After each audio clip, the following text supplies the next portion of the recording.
Proses dugaan korupsi revitalisasi Pasar Rakyat Leles dan pembangunan pasar darurat di Kecamatan Leles, Kabupaten Garut telah memasuki babak baru.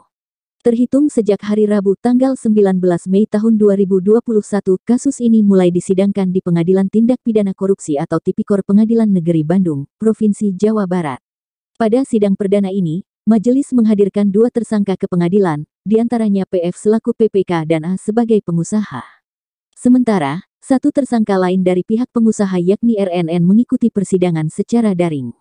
Ada pemandangan yang memang sangat menyayat hati. PF selaku pejabat pembuat komitmen yang kini menjalani proses hukum dan ditahan harus datang ke persidangan dengan kedua tongkatnya.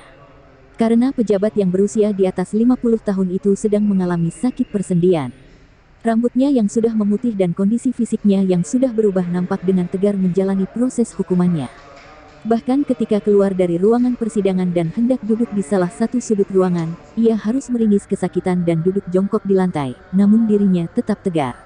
Berdasarkan informasi dari tim kuasa hukumnya, PF harus mendapatkan pemeriksaan dan pengobatan di klinik, agar kondisi kesehatannya terjaga.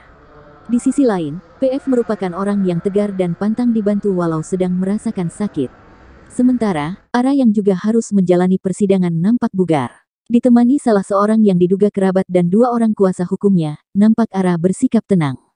Keduanya menjalani proses sidang pertama dengan lancar. Sementara, RNN sebagai satu-satunya tersangka perempuan tidak dihadirkan di persidangan. RNN dengan terpaksa harus mendengarkan dakwaan yang dibacakan tim jaksa penuntut dari Kejaksaan Tinggi Jawa Barat melalui daring. Nampak dari kejauhan, ketika JPU membacakan dakwaan RNN banyak menggeleng-gelengkan kepalanya. Hal itu terlihat di layar monitor laptop JPU yang disimpan di atas meja tim JPU. Kuasa hukum dari tersangka Ara, Reino Romain SH saat dikonfirmasi media ini usai persidangan belum memberikan tanggapan atas persoalan yang dihadapi kliennya. Namun pihaknya akan memberikan informasi kepada media apabila suatu saat ada yang harus disampaikan.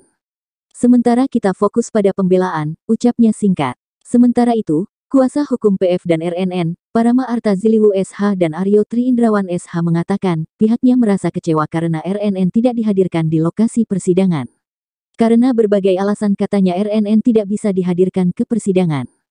Sebenarnya kami kecewa, tetapi kami pun harus menghormati proses ini, papar Rama dengan nada santai. Menurutnya, pihaknya pun merasa miris dengan kondisi kliennya bernama PF, karena sedang menderita sakit persendian di bagian pinggangnya. Untuk itu pihaknya telah berkoordinasi dengan pihak terkait, agar kliennya mendapatkan pemeriksaan dan pengobatan. Sepulang sidang, kami memohon kepada pihak Rutan Kebonwaru untuk memeriksakan kesehatan klien kami. Karena kami sangat peduli dengan klien kami dan tentu secara kemanusiaan hal ini tidak bisa dibiarkan.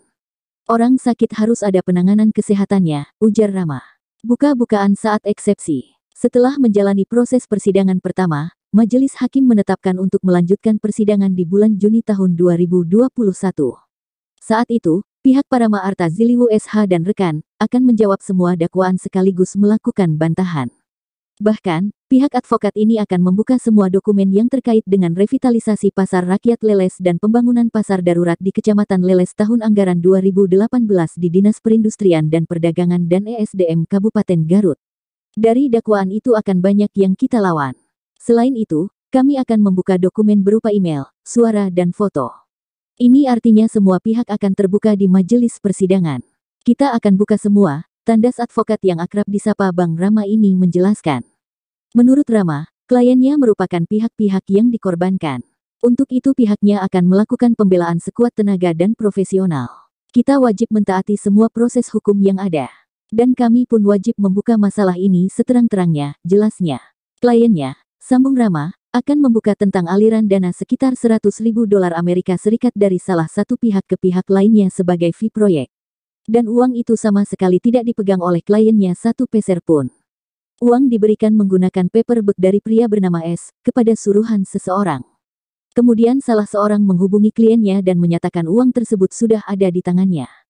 Bahkan seseorang ini menanyakan beberapa lembar uang yang dianggapnya diambil oleh klien kami, terangnya. Rama juga menegaskan, pada persoalan pasar Leles dirinya akan berjuang sekuat tenaga, karena salah satu faktornya adalah tempat itu merupakan wilayah keluarga besar dari ibu kandungnya. Banyak saudara saya di sana yang harus rugi karena pembangunan pasar ini menjadi masalah hukum. Pada konteks ini kami hanya ingin membuka secara terang benderang tentang apa yang terjadi, bukan mencari siapa yang salah dan benar. Untuk itu kami sangat berharap semuanya terbuka di majelis persidangan, ungkapnya. Meminta hakim menghadirkan semua pihak sebagai saksi. Sebagai advokat ternama di tingkat regional, pengacara berdarah Sunda Nias ini akan meminta majelis hakim untuk menghadirkan semua nama-nama dan pihak terkait yang berkaitan dengan revitalisasi Pasar Rakyat Leles dan pembangunan pasar darurat di Kecamatan Leles. Dalam barang bukti yang disampaikan pihak penegak hukum kepada pengadilan tertulis banyak nama dari berbagai pihak dan instansi. Di sisi lain, klien saya memiliki banyak bukti berupa foto, suara dan email. Maka saya akan meminta majelis untuk menghadirkan pihak-pihak tersebut, katanya. Ini artinya, sambung Rama, proses hukum di persidangan nanti bisa menghadirkan banyak saksi untuk dimintai keterangan dan diambil berita acara pemeriksaan, BAP, oleh penyidik dalam hal ini Kejati Jabar. Dengan demikian semuanya bisa terungkap secara gamblang. Ini semua adalah upaya hukum yang sesuai dengan konstitusi dengan tujuan semua persoalan bisa terbuka secara transparan tanpa harus ada yang ditutup-tutupi. Hukum harus tegak dan jangan sampai tumpul ke atas dan tajam ke bawah, katanya. Sebagai lawyer, Rama kembali menjelaskan, pihaknya sangat menghormati asas praduga tak bersalah. Untuk itu dirinya tidak akan berasumsi, tetapi akan membawa semua yang berkaitan dengan revitalisasi Pasar Rakyat Leles dan pembangunan pasar darurat di Kecamatan Pasar Leles ke persidangan. Majelis nanti yang menentukan siapa yang terbukti benar bersalah dan tidak bersalah. Saya harus menghormati hukum dengan sebaik-baiknya. Maka saya tekankan lagi, nanti akan meminta majelis untuk menghadirkan semua pihak terkait, ulasnya.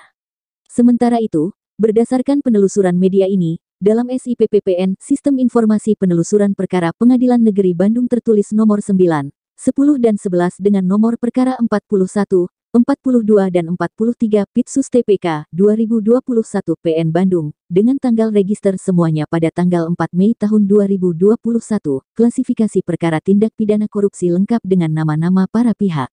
Di antaranya penuntut umum Dr. Randes Leli Nilamsari SH sebagai Jaksa Penuntut Umum JPU, dan Ali Rizky Alkatiri, Fahrevi Firdaus SSTP dan Ratih Nisya Nafisah sebagai terdakwa.